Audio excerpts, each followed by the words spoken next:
প্রত্যেকটি বড় বড় অভ্যুত্থান, গণ অভ্যুত্থান, ইতিহাস, পতন, স্বৈরাচার বিদায় সকল কিছুর পিছনে একজন মাস্টারমাইন্ড থাকে। বাংলাদেশের আন্দোলনের মাস্টারমাইন্ড নাকি ছিল মাহফুজ। ডক্টর ইউনূস বিশ্বমঞ্চে পরিচয় করে দিয়েছিলেন। তবে এটা নিয়ে বাংলাদেশে বিতর্ক আছে পলিটিক্যালি। তবে আমরা আজকে যাকে পরিচয় করাতে যাচ্ছি তিনি হচ্ছেন হায়াত তাহরির আল শামের প্রধান আবু মোহাম্মদ আল জোলানি। এই মুহূর্তে ইন্টারনেট সার্চে এই মানুষটার নাম ট্রেন্ডে চলে আসছে। ওয়াই?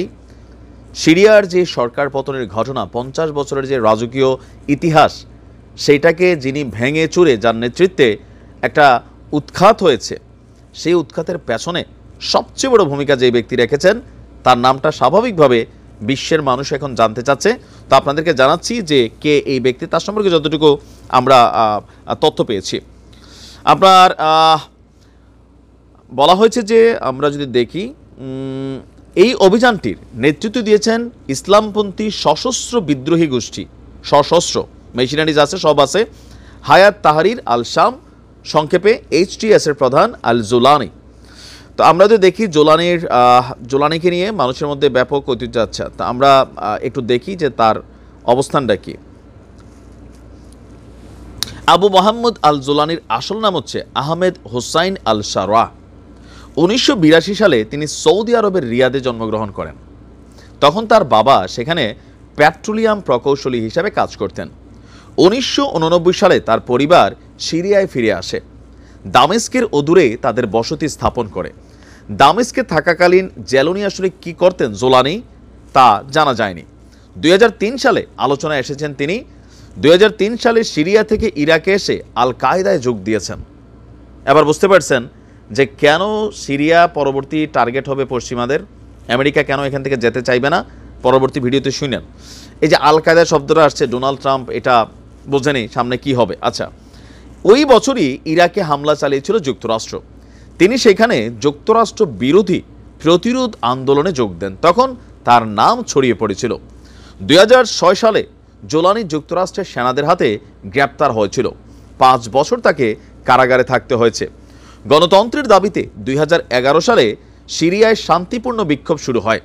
বিক্ষোভ দমনে বাশার আল আসাদ সহিংসতার পথ বেছে নিয়েছিলেন। এরপরই শুরু হয়েছিল সিরিয়ায় গৃহযুদ্ধ।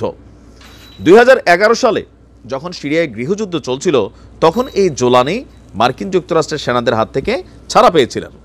তখন তার নেতৃত্বে সিরিয়ায় ওই আল কায়দার আরেকটা শাখা প্রতিষ্ঠিত হয়, যা আল নুসরা ফ্রন্ট নামে পরিচিত ছিল। গোষ্ঠীটি সিরিয়ার বিদ্রোহী নিয়ন্ত্রিত অঞ্চলে, বিশেষত ইদলিবে শক্তিশালী হতে থাকে। প্রথম দিকের কয়েক বছর জোলানি আবু বকর আল বাগদাদির সঙ্গে কাজ করেছেন। বাগদাদি ছিলেন ইরাকের ইসলামিক স্টেটের প্রধান। এই গোষ্ঠী পরে আপনার ISIS নাম ধারণ করে। 2013 সালের এপ্রিল মাসে বাগদাদি আকস্মিকভাবে আল কায়দার সাথে সম্পর্ক ছেদ করেন। সিরিয়ায় নিজেদের তৎপরতা আপনার বৃদ্ধি করেন। একটা পর্যায়ে এখানে নানান ইতিহাস চড়াই উতরায় আছে। তো আমরা যদি দেখি যে 2014 সালে আল জাজিরাকে প্রথমবারের মতন টেলিভিশন সাক্ষাৎকার দিয়েছিলেন জোলানি। এতে তিনি বলেছিলেন তার গোষ্ঠী ইসলামিক আইনের যে ব্যাখ্যা দেবে, সিরিয়া সেই অনুযায়ী শাসিত হবে। তার কয়েক বছর পর জোলানির মধ্যে পরিবর্তন আসে। তিনি আল কায়দার মুসলমান সংখ্যাগরিষ্ঠ দেশগুলোয় বিশ্বব্যাপী খেলাফত প্রতিষ্ঠার প্রকল্প থেকে সরে আসেন। এমন কিছুর পরিবর্তে সিরিয়া সীমান্তের ভেতরে নিজের গোষ্ঠীর তৎপরতা সীমাবদ্ধ করেন আপনার জোলানি, নামটা ভুল হয় মাঝে মাঝে। তো জোলানির এই পরিবর্তনটাকে অনেকে ভাবছিল যে হঠাৎ কি হলো। এর মধ্য দিয়ে জোলানির গোষ্ঠীটি বহুজাতিক বা আন্তঃদেশীয় গোষ্ঠীর বদলে একটি জাতীয় গোষ্ঠী হিসাবে আবির্ভূত হয়। সাল 2016 জুলাইয়ে বাশার সরকার আলেপ্পার নিয়ন্ত্রণ নেয়। তখন বিদ্রোহী গোষ্ঠীগুলো ইদলিবের দিকে চলে যায়। সিরিয়ার এই অঞ্চল তখনও তাদের দখলে ছিল।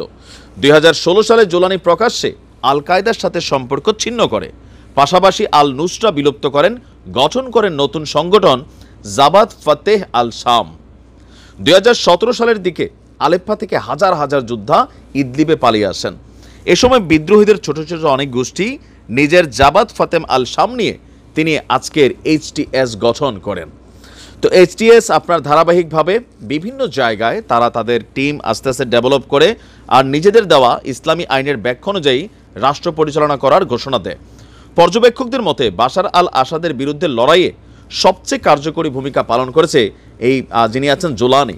এরপরে দীর্ঘদিন যাবৎ জনগণের কাছে বিভিন্ন বার্তা, বাশার আল আসাদের ফেসিস্ট অ্যাক্টিভিটিস, পরাশক্তিকে এখানে ডাইকাইনা, রাশিয়ার মতন পরাশক্তিকে ডাইকাইনা প্রোটেকশন নেওয়া, কর্মহীনতা, অভাব, ক্ষুধা, মানুষের উপর অন্যায় অত্যাচার, সকল কিছু মিলিয়ে পুরা জাতি বিক্ষোভে ফেটে পড়ে।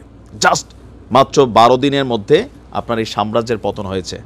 তো সম্ভবত এই জোলানি যে বিদ্রোহী সরকার এখন যেটা আছে সেটার প্রধান নেতৃত্বে থাকবেন, হয়তো সরকারও গঠন করতে পারেন, আলোচনায় তিনি আছেন। সামনে বোঝা যাবে আর অনেক কিছু। ভালো থাকুন।